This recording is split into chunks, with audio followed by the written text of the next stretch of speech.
estamos, Gabriel? Un placer, como siempre, estar aquí, vernos y platicar en algo que siempre nos da de qué hablar, que es la economía. Ese siempre está en movimiento.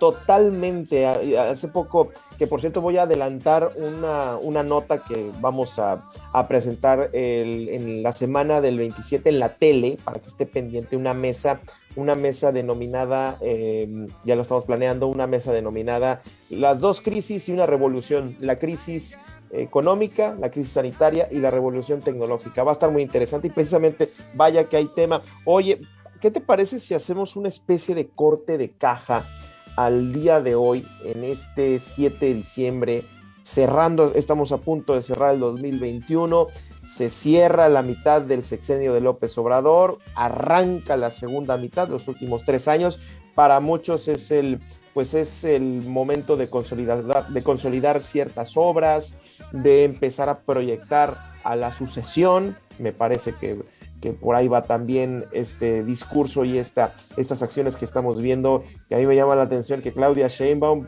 anda para todos lados, muy activa, pero bueno, ese es otro tema que tiene que ver, pero en términos económicos también se está moviendo la información. Maestro Isaías. Sí, pues, si te parece bien, vamos a hacer una valoración. Quiero ser claro, para quien nos escucha, no quiero herir susceptibilidades, quiero aclarar eso. Tengo que aclararlo, pues. Hiere, como canción de Ana Gabriel, como las que ahorita estaba poniendo el teacher. Voy a dar mi opinión particular de lo que estoy observando, y los datos que voy a utilizar no me los saqué de la chistera, ni son inventados, son datos de las propias instituciones gubernamentales. Quiero aclarar eso. Así que bueno, aclarado ese punto, aclarado esa, digamos, haciendo esa anotación, nota al pie ahí para que no vayan a pensar que hay algo personal. Ese disclaimer. Sí. Bueno, ahí les va. Nos presentaron el informe. No voy a hablar del informe, ni del formato, ya lo ni voy a... platicamos de todas maneras, ¿no? Sí, no me interesa entrar a mí a ese tema. Yo sé que ustedes los medios lo hacen muy bien y a mí no se me da eso de, digamos, de evaluar lo que pasó en el Zócalo. Ya saben, ¿no? Todo el rollo. Voy a hablar de lo concreto. A mitad de camino vamos a evaluar un presidente que nos habló primero de un 6% prometido de Producto Interno Bruto y luego se cambió al 4%, si te acuerdas, Gabriel. Primero nos dijeron 6% en el discurso político y luego nos dijeron que 4%. Entonces, bueno, y el eslogan era primero los pobres. Entonces, no hay que olvidar eso, nada más ahí para tenerlo presente. Y vamos a hablar precisamente de qué es lo que ha pasado en el país. Voy a empezar con la principal variable con la que cuando hablamos de economía, que es la producción, la riqueza, y esa la medimos, ya saben ustedes, ya lo hemos platicado aquí, con el Producto Interno Bruto. Es decir, es la producción o la riqueza que produce o que se lleva a cabo en un país durante un año, y lo vamos midiendo trimestralmente hasta tener el dato anualizado. Bueno, dicho sea de paso, antes de añadir algo sobre el PIB, antes de hablar de algo sobre el PIB, quiero hacer algunas precisiones. Sí, es verdad, estamos en medio, y tú estás de testigo, Gabriel, que lo he dicho, que muchas de las variables actuales que nos están pegando son derivadas o un efecto de variables externas macroeconómicas, no las controlamos nosotros. Sí, internacionales completamente. Sí, completamente por la pandemia. O sea, eso sí hay que hacer claro. La pandemia ha influido, sí ha tenido, digamos, un efecto en esto. Pero, digamos, también analicemos qué hizo México durante la pandemia. Entonces voy a tomar un dato ahí breve nada más para contemplar cómo lo manejamos nosotros. Ya saben ustedes cómo lo manejamos, pero tengo que, digamos, pues tengo que platicar de eso. La crisis del COVID en México, ¿cuál fue? Tú ya sabes, 3.9 millones de casos, Gabriel, en México, documentados. Y casi 300,000 muertos documentados. Hay un recálculo, se ha estado hablando estas semanas de ese recálculo, tú lo sabes, que nos acerca a más de 600,000 muertos. 628,000. Ese es el recálculo, pero digamos que... como me estoy yendo a los datos oficiales, hablemos de 300,000. Vamos a dejárselas baratas, ¿de acuerdo? No. Y fíjate, Acuérdate que son los datos de la Secretaría de Salud, del recuento, que ese es nada más, es un recuento, y el otro es el exceso de mortalidad del INEGI con datos de las actas de defunciones.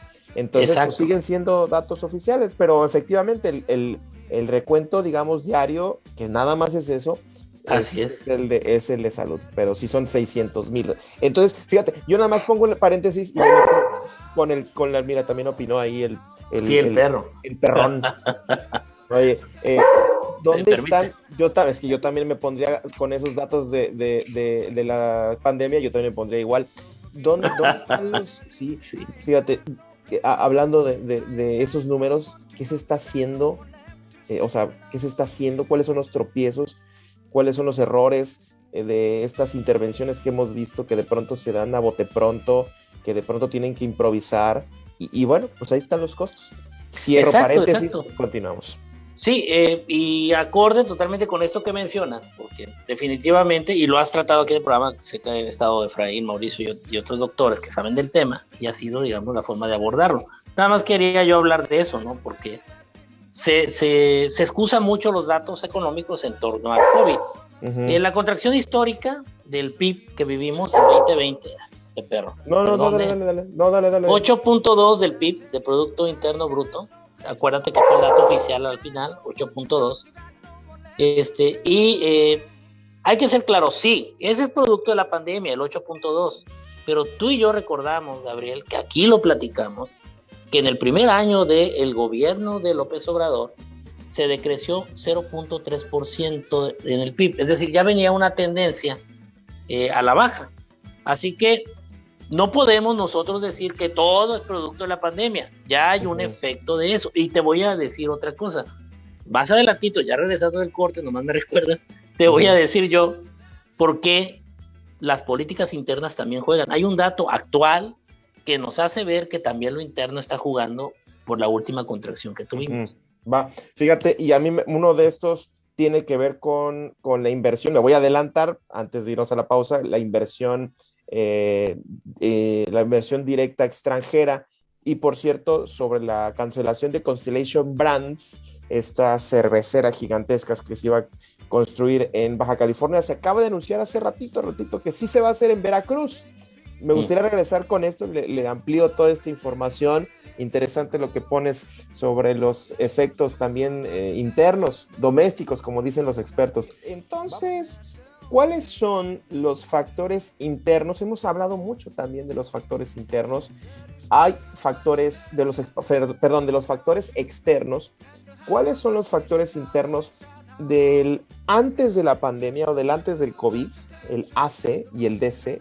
El antes del COVID, que ya veníamos arrastrando la cobija, ya veníamos la economía sufriendo de números muy negativos. Lo hemos platicado en varias ocasiones, bueno, lo he dejado entrever entre los comentarios. Concretamente tiene que ver con, te voy a decir, hay una principal para mí que golpea en todas las variables macro, que tiene que ver con el clima de inversión. Es decir, que el propio discurso del gobierno federal no ha ayudado, digamos, a incentivar un clima en el que el inversionista se sienta cómodo. Sí, hay datos contradictorios en la inversión, pero sí te fijaste, el último dato también nos habla de una contracción breve, producto de lo mismo que hemos visto en este último trimestre, que ha sido a nivel internacional ha caído, pero en el caso de México, digamos que ha sido un poquito mayor que el resto, y ahí es donde te digo que yo veo claro que hay una cuestión interna, porque el PIB americano, vamos de la mano con Estados Unidos. Acuérdense que Estados Unidos es quien nos ayudó a salir del bache, esa es la realidad. No aplicamos políticas contracíclicas, y ahorita voy a tocar eso, pero de la brecha, por ejemplo, con la cuestión femenina, lo menciona la OIT. Bueno, hay una serie de datos que han salido esta semana que son importantes y que siguen señalando que México ha sido de los países que menos le aportó o vio por la gente y el empleo. Y no solo fue durante la pandemia, sino esto ha venido marcando el derrotero del gobierno, porque se ha embarcado en una cruzada, vamos a llamar, contra el sector empresarial. Yo veo a este gobierno, Gabriel, ¿sabes como quién? Como el Quijote. que se inventaba enemigos y peleaba con molinos de viento. Es Ujú. lo que pasa en México.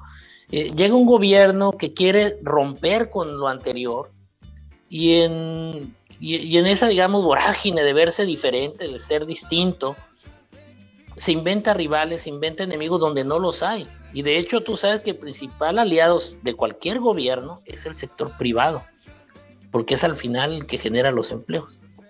Entonces no te Pues, puedes pelear con la cocinera, eso me queda a mí claro. con el Eso es mesero, lo que ha ¿no? pasado. No, sí, en este caso sí así es, no te puedes pelear, imagínate. Y eso es lo que hemos visto nosotros. Rescatando un poco de eso, ¿y cómo ha impactado estas políticas o esta forma de trabajar? Eso de decir, tengo yo 3 proyectos que son para mí, digamos, lo básico, porque quiero detonar, y ahorita me vas a hacer una pregunta, de hecho me la comentabas ahorita, voy a fomentar yo, impulsar el sur, quiere impulsar el sur y todos los cañones, las baterías están hacia el sur del país. Y en ese, digamos, objetivo de detonar económicamente el sur, descuidas el norte.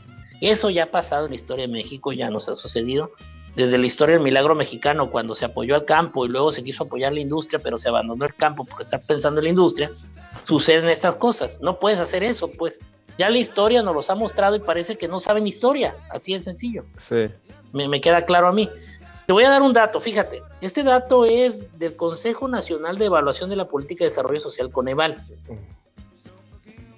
Fíjate, este sexenio, bueno, lo que va, estos 3 años, ha añadido 3.8 millones de pobres a la lista. Teníamos 51.9 millones de pobres en 2018 cuando entró el gobierno y ahorita tenemos 55.7. No todos son derivados de la pandemia, hay que aclarar. No todo, es también de la forma de hacer política. Ujú, ujú. Algo también interesante, este dato creo que es muy, muy interesante, este es de INEGI. La clase media en México, de ser el 42.7% de la población mexicana, para el 2020 era el 37.2%.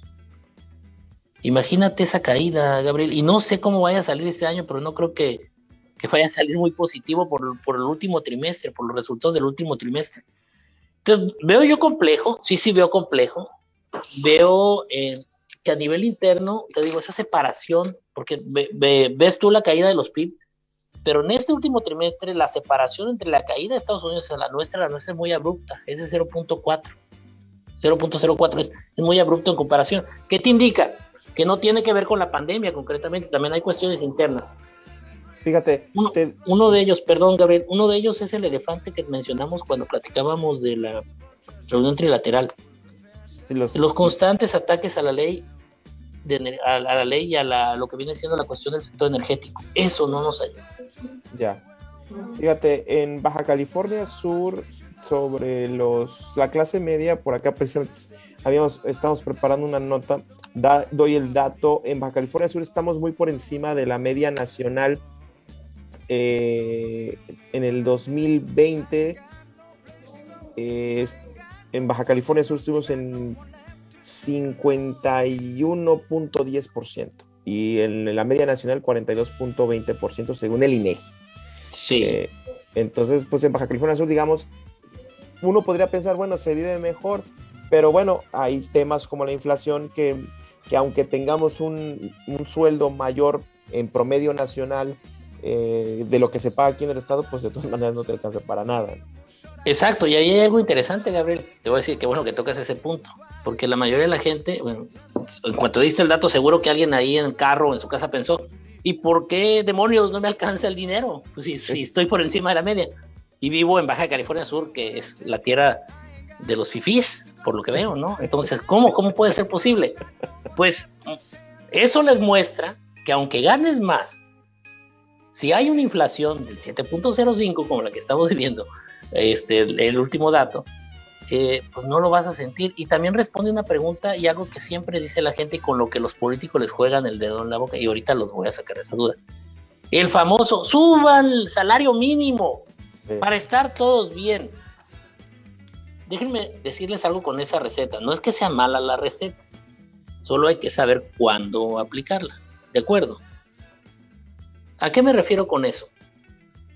Es como, por ejemplo, si el doctor le dice a usted, trae inflamada la vesícula, cuídese. Usted ya sabe que por lo menos durante esa semana no va a comer aguacate o cualquier otro tipo de grasa que le pueda traer una bronca, un problema de dolor de estómago. ¿Cuándo no puedo yo aplicar aumentar el salario mínimo? Los salarios se pueden aumentar, sí, fíjese bien, sí y solo si hay crecimiento económico, hay producción. Si va acompañado de un incremento en la producción, si vemos ese incremento en la producción, podemos ver nosotros que realmente vamos a ver también ese beneficio de tener un incremento en el sueldo. Y obviamente que la inflación esté controlada. No es el caso, ni que la inflación esté controlada, porque hay factores externos que la están incrementando, y dos, mucho menos una cuestión de aumento de la producción porque lo estamos viviendo. Entonces... Sí, se encarece el sueldo de las personas que ganan el salario mínimo, de todas maneras, no todos. Como es de 7 de cada 10 no ganan el salario mínimo. Exacto. Entonces, pues no tiene mucho caso. No, y lo que hace es incrementar más los precios. Alguien me decía el otro día, ¡ay, qué padre! Ganamos, era alguien que pertenecía a un sindicato, estaba muy contento, estoy muy contento, nos aumentaron, creo que era el 2%, ganamos en la lucha. Sí, le digo, pero ese 2 se lo comió el 7. Sí. Pues en realidad pues dice, pues está bien, pues es un 2. Oye, no es malo. Fíjate, me voy a meter a otro tema, pero fíjate cómo cuando se habla de incremento de presupuestos, inclusive hasta para los estados, para las dependencias, para las escuelas, inclusive hasta para las universidades, cuando se habla, es un incremento, pero ya cuando le restas al 7% de inflación, pues ya te das cuenta que en verdad pues no te alcanza para nada. Exacto, es lo que les comentaba yo también, no sé si te lo dije a ti en tele. Lo que sucede a veces, cuando ve uno el YouTube y ve a estos influencers y nos dicen, no, pues inviertan en CETES ahorita. No es mala idea invertir en CETES, sobre todo porque vienen incrementos en las tasas de interés. Hay una lógica en eso. Pero digo, para los que tienen dinero para eso, la mayoría no creo que andemos en en esos terrenos. Pero bueno, quien pudiera lo podría hacer, sí. Pero en realidad, en lo que va a hacer el CETE le va a quitar un 2%, pero sigue teniendo, no va a ganar mucho porque los CETES andan por ahí del 5 y algo. Entonces, entender esa parte también no es solamente aventarse y dar soluciones, sino pensar realmente en la condición en la que estamos actualmente. La mayoría de nosotros no estamos para CETES, la mayoría de nosotros estamos para cuidar ahorita el ingreso, lo hemos repetido, la cosa está seria. Oye, sobre todo en un país, dime. Sí, ya casi nos vamos. Tus pronósticos para este cierre de año y para los próximos 3 años. Híjole, me la pusiste difícil. Cierre de año, el cierre de año está fácil. ¿Va a haber inflación? Sí, va a haber. Vamos a mantenerla por ahí del 6.8, 6.9 o con que ya no el 7. No sé, todavía estamos por ahí. Hay algunos pesimistas que se van más arriba. Fíjate, me estoy viendo optimista, 6.8. A ver si le doy. Pero puede coquetear el 7 fácilmente. Tipo de cambio al alza, sí, seguramente. Tasas de interés al alza, seguramente, para contrarrestar la inflación. Y la producción, muy poquito. O sea, creo que vamos a luchar para llegar a ese 6 que nos prometieron del PIB. Pero puede ser. O sea, puede ser por la parte del TEMEC, pero lo dudo por cómo se contrajo la economía americana y sobre todo por los tambores de guerra que siguen sonando fuerte. Uh-huh. Próximos 3 años. Si el gobierno sigue como sigue, creo que cada año nos vamos a estar viendo aquí para hablar algo parecido a lo que hablamos hoy. Oye, eso es mi pronóstico, dime. Dice por acá mensaje, brujos. No somos brujos, somos profetas. Oye, pues está muy complejo este escenario. Sí. He estado leyendo además sobre la encarecimiento no nada más del sueldo, sino de los productos por toda la cadena de suministros. En Estados Unidos no hay tantos productos como quisieran o como usualmente se tiene acostumbrado las compras. Cierra. Recomendación breve, si usted tiene cómo invertir en cuestión del sector agro, hágalo, porque eso va a subir mucho de precio y todo el mundo queremos comer y necesitamos comer. Ese es buen negocio, si tiene posibilidades. Oye, ese es tema. Sí, ese es tema. Inversiones en el agro.